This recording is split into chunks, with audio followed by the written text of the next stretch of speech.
자, 인사 좀 앉으셔서 할까요? 네. 좀 하겠습니다. 자, 진보영 감독님 많이 기다리셨습니다. 서울서 내려오셨고요. 부산 첫 시사인데 내일 개봉 앞두고 있습니다. 인사 말씀 좀 한 말씀 드리시죠. 네, 반갑습니다. 진모영입니다. 와주셔서 고맙습니다. 예, 저는 오늘 사회를 맡게 된 부산일보 영화 담당이었고 지금은 BS투데이 대표와 편집국 국장을 맡고 있습니다. 한국영화기자협회 초대회장을 맡았고요. 부산 영화상, 부일영화상 본선 심사위원을 지금 10년째 맡고 있습니다. 이거 뭡니까?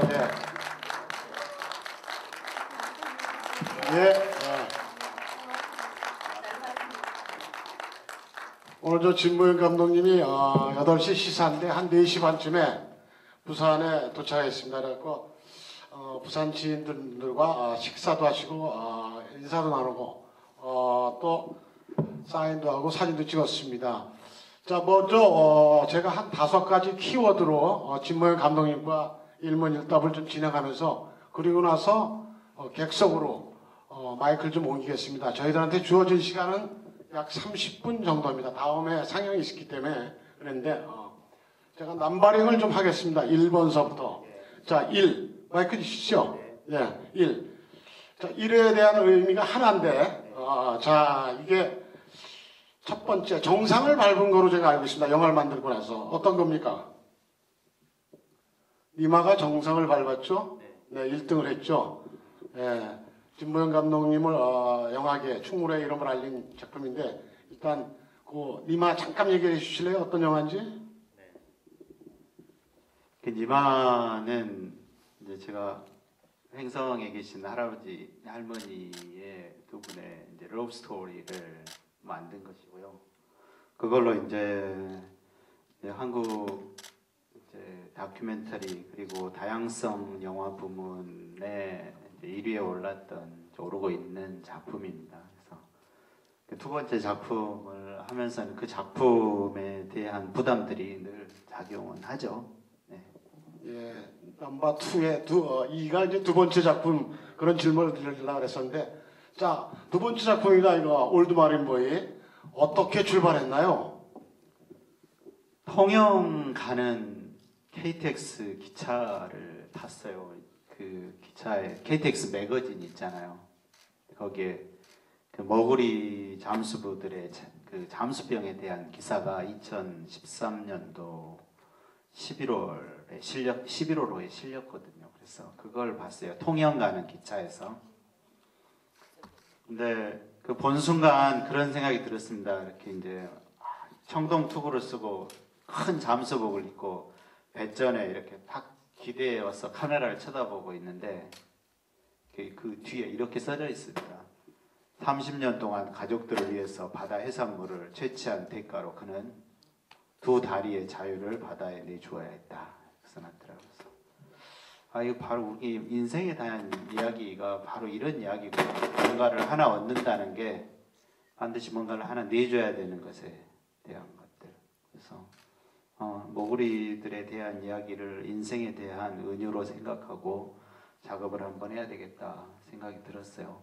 그리고 이 가족 그래서 이제 이 가족을 만나게 됐고, 지나오면서 세상 모든 아버지들에 대한 이야기 같기도 하고, 또 가족들을 위해서 남자가 아니더라도 가족들을 위해서 헌신하고 돈을 벌어 나가는 그런 가장들의 이야기라고 생각이 들더라고요. 그래서 이제 이 이야기가 탄생을 했습니다.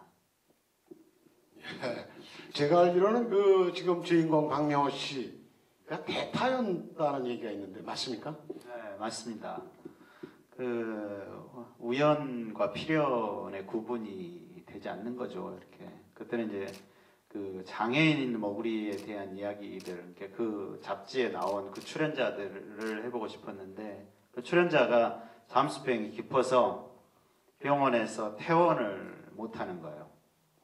가을이 지나고 겨울이 지나고 새 봄에 오면 저도장이 열리는데 촬영을 못하게 된 거죠. 가을이 돼도 어떻게 될지 모르겠다 그래서 그 동네에 머구리 박명호 씨를 알게 됐고 박명호 씨가 가지고 있는 상징들이 훨씬 더 강렬했죠.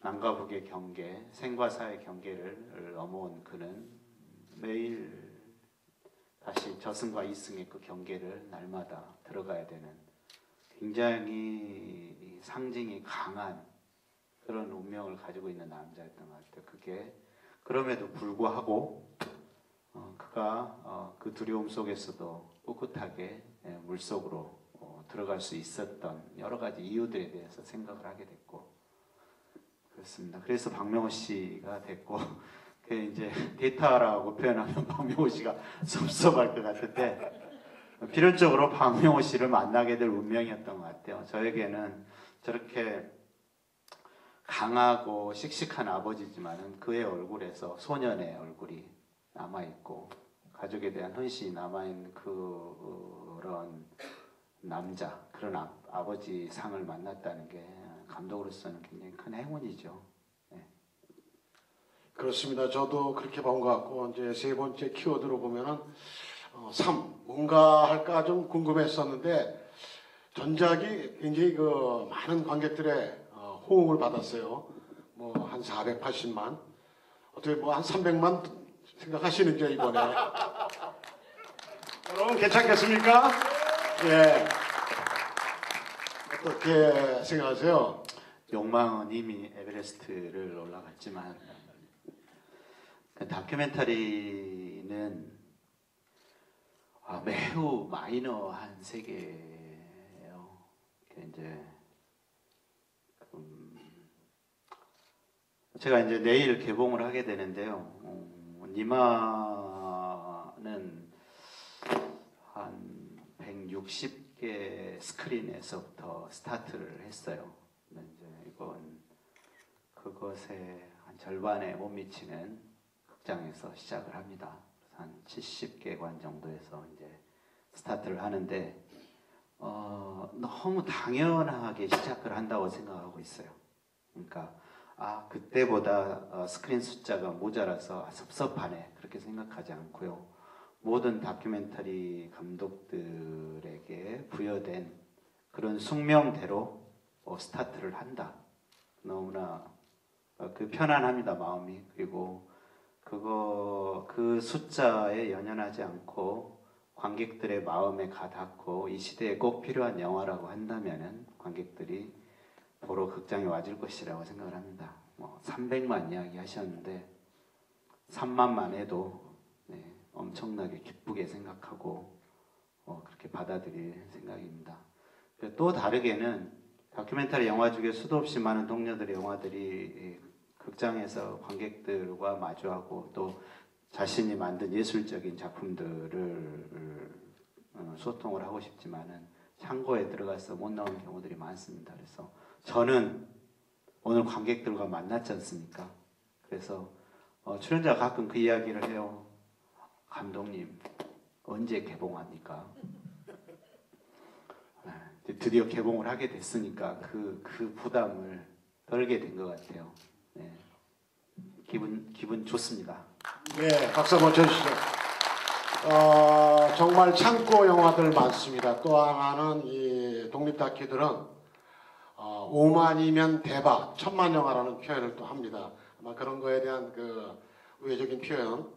그러나 저희가 지금 만나고 있는 진모영 감독님은 정말 그런 부분에서 행운아 또 운이 좋은 분 그런 분이라고 좀 생각됩니다. 넘버 4 4는 뭐로 풀까 했는데 역시 그 주인공 박명호 씨 얘기입니다. 사선을 넘었어요. 2006년에. 그리고 4명의 가족을 다 이끌고 그분을 만난 것 어떻게 보면 운명이라고 하세요. 그렇지 않습니까? 본인은 이제 이 영화 촬영하면서 어떤 얘기를 감독님한테 해주셨나요?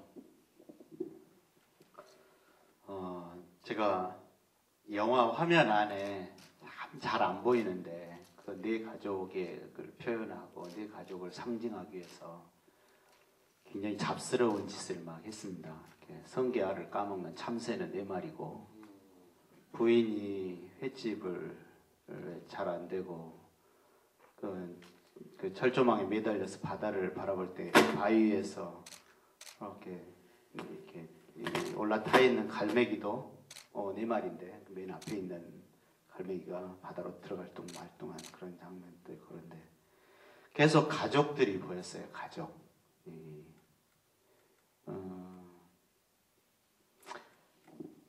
우리가 이 영화의 느낌대로 표현을 하자면은 바람 불고 파도 치는 바다처럼 위태로운 세상이지만은 어렸을 때 그런 것 같아요. 그 든든했던 아버지가 계셨기에 마음껏 그 두려움 없이 세상이 어떻게 될지 두려움 없이 웃고 까불면서 성장을 할 수 있었던 것 같아요. 그런데 이제 커보니까 나는 그렇게 든든한 아버지로 살고 있는가에 대한 그런 생각이 드는 거죠. 그러니까 아버지든 가장이든 슈퍼맨은 아니잖아요. 근데 그가 슈퍼맨이 될 수 있는 이유는 딱 하나인 거죠. 가족들이 뒤에 있으니까.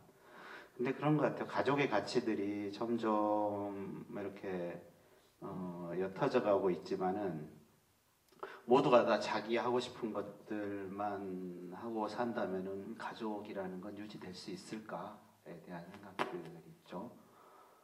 누군가는 그 희생을 해야 그 가족이 유지가 되는 거고 그 희생의 뒤에서 누군가가 성장한다는 아주 낡아 보이지만은 결코 흔들리지 않는 단단한 진리들이 이 영화 안에서 박명호 씨의 가족들이 우리에게 보여주고 있다고 생각합니다. 그런 가족들, 그런 가족들에게 보내는 이 영화는 그런 분들에게 바치는 영화고 박명호 씨는 우리에게 그러한 부분들에 대해서 명확하게 이야기를 해주셨던 것 같아요. 예, 뭐 저도 가장이고 여기 아마 많은 가장들 또 자식과 함께 또 이번 우리 부산일보가 아빠와 함께하는 시사회 그런 타이틀을 붙였습니다. 박명호 씨를 보면서 만약 이 시대를 살아가는 어떤 헌신적인 아빠 그런 모습을 많이 보았고 그럼으로 해서 그 진한 울림이 우리 관객들한테 다가오지 않나 생각됩니다. 5번째 키워드로는 참 뭐 고를까 그랬는데 이 오래 기다렸다 진모영 감독의 작품을 3년 정도 기다렸는데 이 정도 걸리는 게 어떻게 맞습니까? 기다리셨습니까? 네. 야, 사실 아무도 안 기다렸을 텐데. 고맙습니다.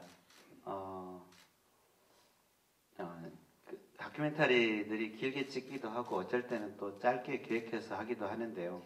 또 열리는 데까지도 오래 걸리고 그렇습니다. 근데 3년이면은 길지도 않고 짧지도 않게 온 것 같아요. 뭐 1년에 하나씩 내놓고 관객들을 만나고 싶은 욕망이야 있지만은 그렇게 안 되니까 참 뭐 적절하게 더 길어지지 않고 관객들과 이번에 만나게 된 것이 저에게는 제가 운이 좋다고 생각하고 있습니다.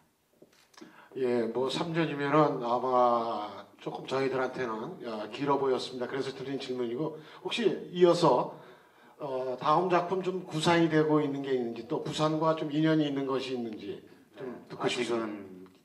아직은 계획하고 있는 게 없고요. 부산에도 하고 싶은 좋은 소재들이 있다면은 부산에서도 작업을 해보고 싶은 마음이 있습니다.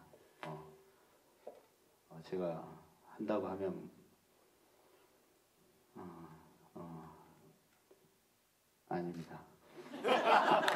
예, 뭐 잠깐 생각이 안 나는 것 같은데 제가 보기에는 이게 부산국제영화제의 어떤 지원장이고 또 부산에서 있는 부산 영화진흥위원회 거기 지원장으로도 또 선정이 된 것 같습니다. 어떤 인연이 있는지요, 부산과는? 지역에 이건 뭐 부산영화제에서는 아시아 펀드를 받았고 영진이에서는 통상 하는 독립영화에 대한 제작 지원을 받아서 만들었습니다. 그래서 이 영화는 기본적으로 이제 독립영화이고 또 예술영화로 분류돼서 여러분들에게 이제 찾아갑니다. 모든 작은 다큐멘터리들이 조금씩 공적인 자금들을 조금씩 모아서 이제 영화로 완성을 하는데요. 그때 이제 제작 지원을 받게 된 거죠. 예, 뭐 부산이 영화의 도시, 또 뭐 영상 중심 도시 그런 표현을 씁니다. 어떻게 보면은 저 나름대로는 이게 진모영 감독의 올드 마른보이가 부산표 영화가 아닌가.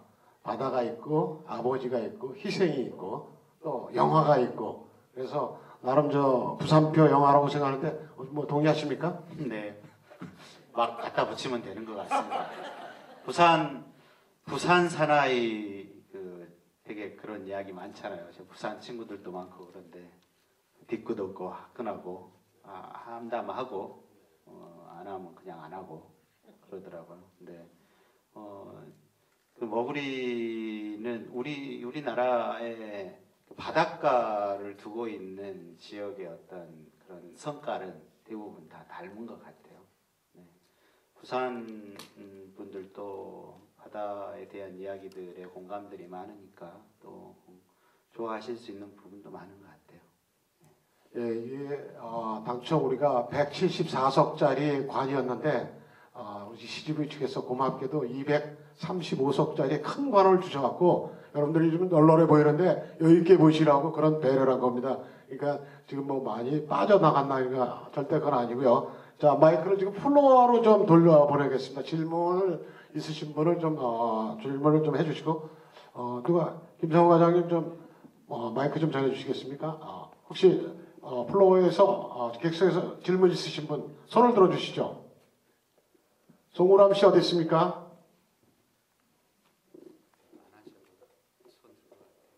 그래? 그러면 저기 김진수 상무님께 마이크를 좀 갖다 주십시오.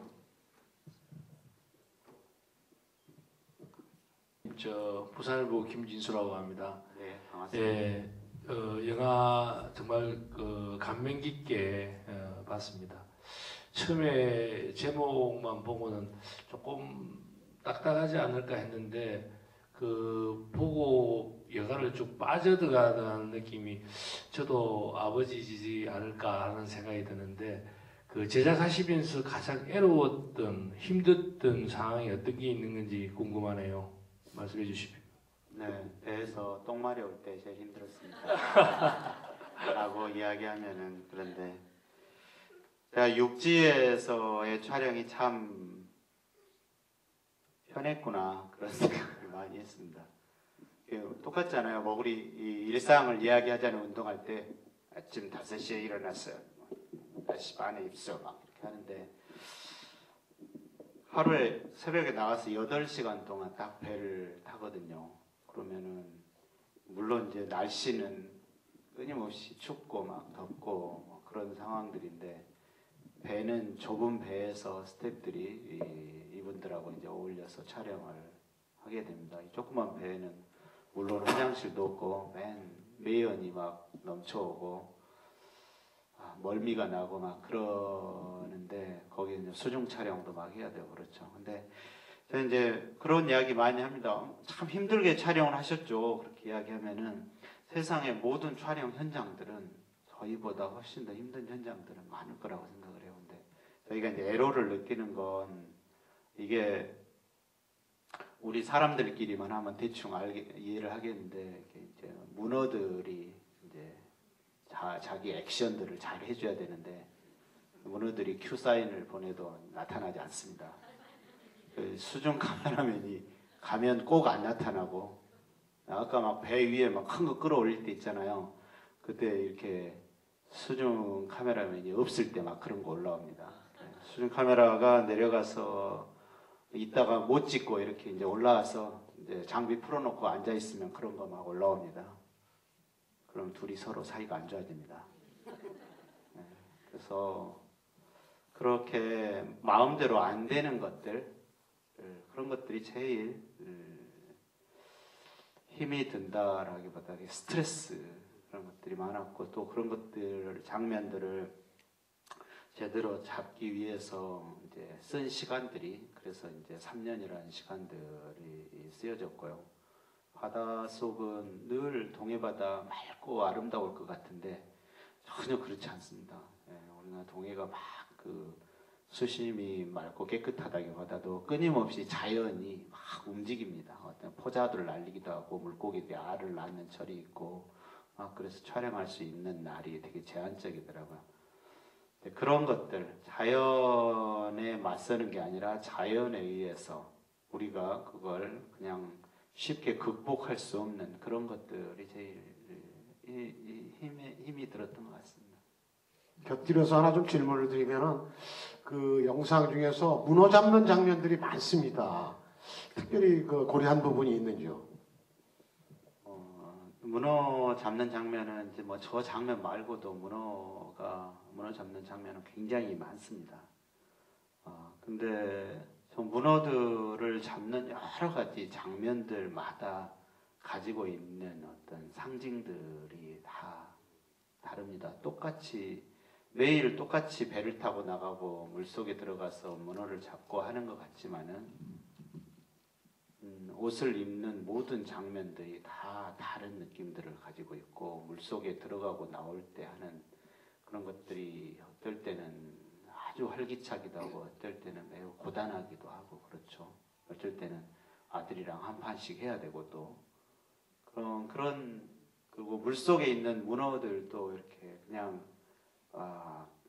멋있다라고 하는 것들도 있고 이렇게 나쁜 놈들도 있고 그런 것들을 다 표현하기 위해서 되게 그런 장면들을 많이 엄선을 해서 편집을 했습니다. 플로어로 다시 마이크를 보내겠는데 아까 사전에 좀 신청을 받은 부산디지털대학교 신미자 교수님 계시죠? 손 들어주시죠. 마이크 드리겠습니다. 손 들었습니다. 마이크 좀 전해주시죠. 특별히 교육학을 전공하시고 이제 부산일보 분 많이들 계시니까 좀 깔끔하고 전곡을 찌르는 질문 부탁드립니다. 네, 영화 좀 진심성이 담겨 있는 것 같아서 잔잔하지만 큰 울림 있게 잘 보았습니다. 그 감독님의 영화가 주로 우리 일상생활의 다큐멘터리를 바탕으로 하고 있는데 저는 개인적으로 감독님의 영화 철학에 대해서 좀 궁금합니다. 누구든지 작품을 만들 때는 자기의 소신과 사명감, 책임감 그 안에 가장 바탕으로 두고 있는 기본적인 철학이 담겨 있을 것 같거든요. 그래서 물론 영화 감독이 전달하고자 하는 메시지를 우리 보는 관람객들이 딱 일치하게 그 메시지를 받아들이는 것은 아니지만 그래도 감독으로서 이 정도의 철학은 조금 전달됐으면 좋겠다라고 하는 작은 바람 같은 것들이 좀 있으실 것 같습니다. 네, 매우 어려운 질문을 하셔서 부산에 온 걸 잠시 후회했습니다. 저희 영화에 등장하는 분들은 우리랑 매우 사는 것들이 비슷하죠. 그렇지만은 또 다르게는 사실 좀 독특한 분들이긴 합니다. 그렇지만 그들이 텔레비전에 나와서 조금만 움직여도 수백 수천만 원을 움직이는 그런 연예인들은 아니잖아요. 근데 그런 분들이 영화에 나와서 도대체 무엇을 할 수 있을까? 혹은 나는 그런 분들을 찍어서 무슨 이야기를 하고 싶은 것일까? 그런 생각들에 당연히 가닿죠. 아까도 잠시 이야기를 드렸지만은 그 할아버지 할머니를 찍어서 사랑에 대한 본질들에 대해서 이야기를 하는 것들, 혹은 이 머구리와 그 가족들의 이야기를 보면서 아버지란 무엇일까에 대한 그런 생각들을 다시금 하게 하는 것, 이런 것들은 저는 그렇게 생각을 해요.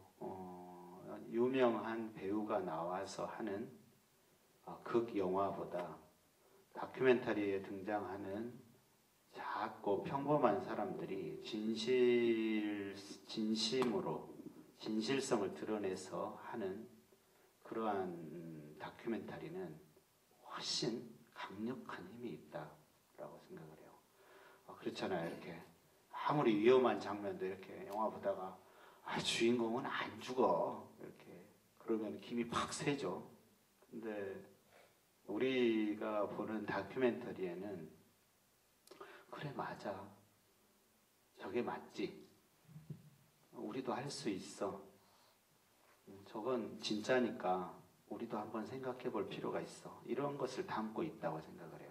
다큐멘터리가 가지고 있는, 그 안에 가지고 있는 아주 소소하고 작은 것 같지만은 그 가치는 정확하게 우리가 인생에서 보편적으로 아주 귀중하게 생각하는 그런 가치, 진실이 숨어 있다고 생각을 하거든요. 그것들에 대해서 공감할 수 있는 힘이 있다고 생각을 해서 이렇게 평범한 듯 하지만은 훨씬 강력한 힘을 가지고 있는 이런 주인공들을 통해서 그러한 가치들을 관객들하고 늘 나누고 싶은 그런 생각으로 만들고 있습니다. 예, 그 2004년이죠. 2004년 세계 최고의 그 칸 영화제의 최고상이죠.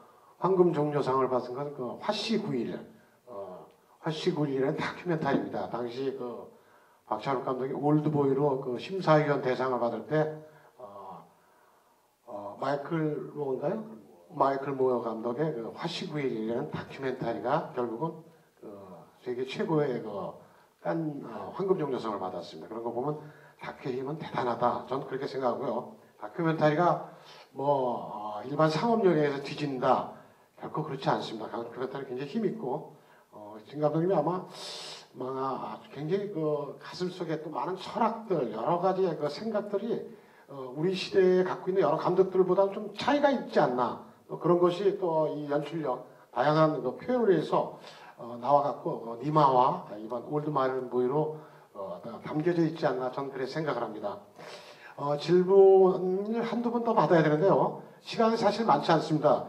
사전에 우리 부산 진보영 감독의 팬 중에서 김기양 씨 질문할 의사 있는지요? 손 들어주시죠. 네, 마이크 저기 좀 갖다 주시죠, 김기양 씨. 예, 아주 오늘 일찌감치 나오셔갖고 진 감독님과 많은 그 사진도 찍고 얘기도 나눈 걸로 알고 있습니다. 네. 혹시 반갑습니다. 저는 대불련 부산동문회장 최연이라고 합니다. 네. 제가 김기양 씨 대신 마이크를 받았습니다. 너무 영화 잘 봤고요. 너무 가슴에 와닿습니다. 가족이니까, 그리고 아빠니까, 남편이니까 제가 그걸 보면서 누구나 다 가족을 지키는 든든한 한 분이 있구나. 우리 사회를 지금 이 영화로서 좀 더 많이 알려줬으면 좋겠다는 그런 마음이 왔습니다. 근데 그 머구리를 쓴 박명호 씨 설 때와 벗을 때의 그 마음은 어떤 마음이었을까? 그게 이제 진 감독님한테 한번 여쭤보고 싶습니다. 감사합니다.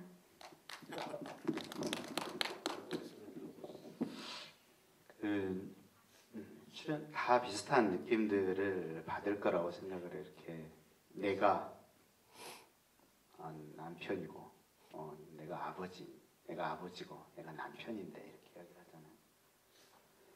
하잖아요. 그런 측면에서는 이 영화는 되게 당위에 대한 것들을 가지고 있어요. 무엇이니까 무엇을 해야 한다. 무엇이니까 무엇을 견뎌내야 한다. 이런 것들을 가지고 있죠. 그러니까 우리는 이야기를 하기는 쉽잖아요. 가슴 뛰는 일을 해라. 그러니까 네가 진정 하고 싶은 걸 해라. 이런 이야기들을 무수히 하고 있어요. 나쁘다는 것들은 아니에요.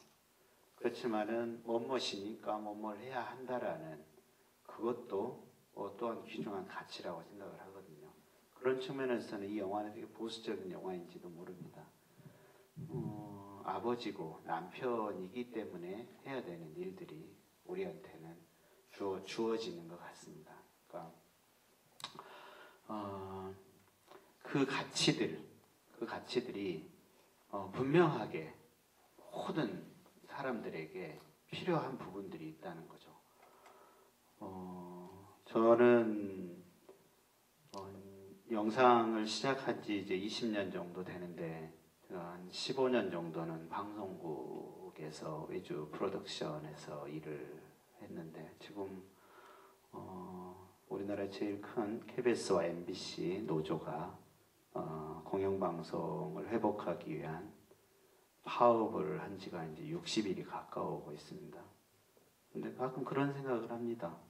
내가 아버지고 내가 남편인데 대한 내가 우리나라의 방송을 국민들에게 정확하게 언론으로서 역할을 해야 되는 방송 노동자인데 라고 하는 부분들, 그런 부분들까지도 늘 생각이 들어요.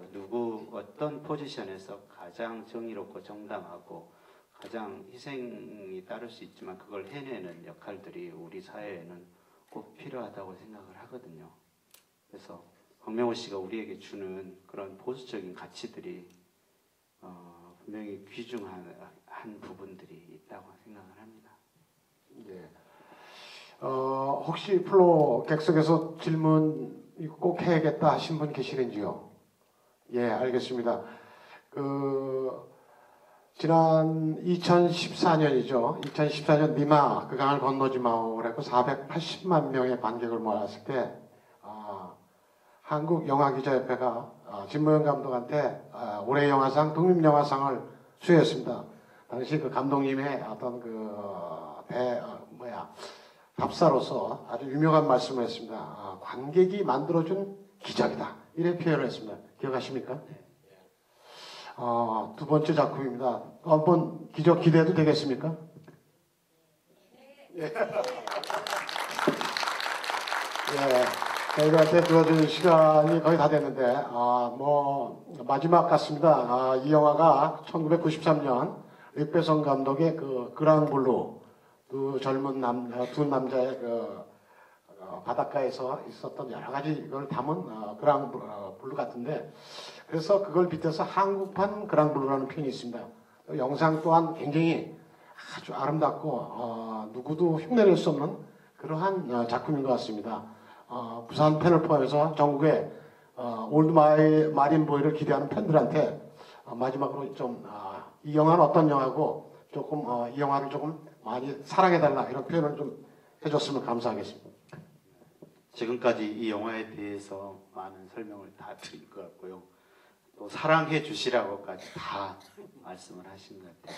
오늘 오셨던 분들이, 오늘 오신 분들이 영화를 잘 보시고 가셨다면은 또 이야기를 하실 거고, 또 새로운 관객들이 좋게 보실 수 있는 기회를 마련해 주실 것 같아요. 그렇죠? 네. 그래서